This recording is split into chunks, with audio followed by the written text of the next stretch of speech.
হচ্ছে নতুন বাড়ি বা দোকান উদ্বোধনে কোরআন তিলাওয়াত, সম্মিলিত দোয়া এবং নিমন্ত্রণ সম্পর্কে ইসলামের দিক নির্দেশনা কি? ভাই সকল,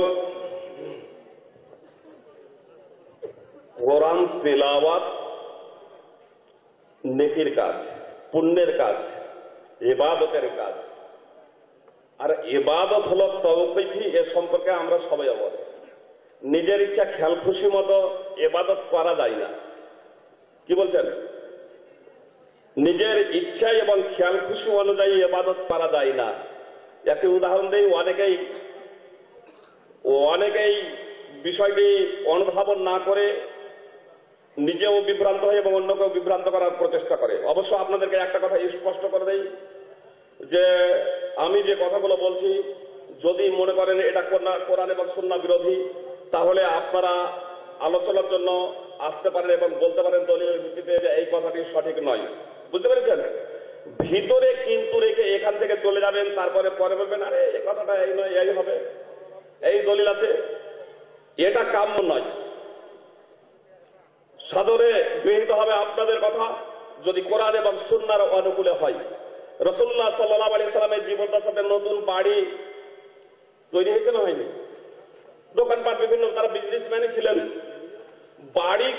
নতুন বাড়ি করার জন্য, নতুন দোকান করার জন্য, সেখানে প্রবেশ করার জন্য ঐক্যবদ্ধ হয়েছেন এবং কোরআন তেলাওয়াত করেছেন এবং একজন দোয়া করেছেন আর বাকিগুলো আমিন আমিন বলেছেন। কোনো বর্ণনা আছে? যদি বর্ণনা থেকে থাকে তাহলে আলহামদুলিল্লাহ, আর যদি বর্ণনা না থেকে থাকে তাহলে সেটাকে বর্জন করা হচ্ছে বাঞ্ছনীয়।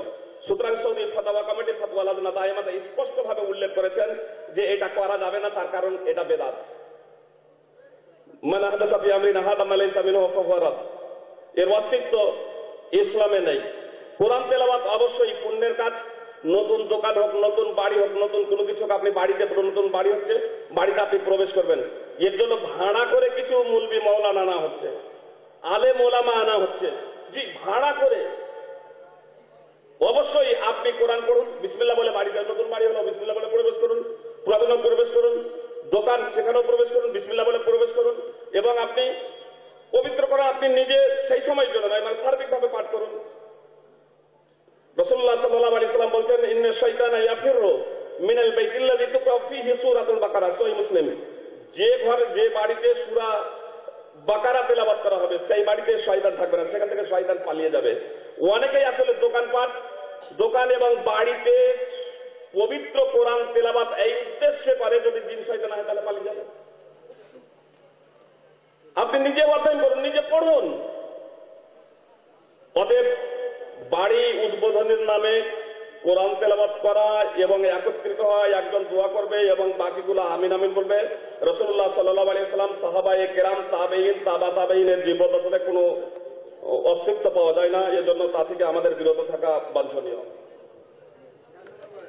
জি, ধন্যবাদ।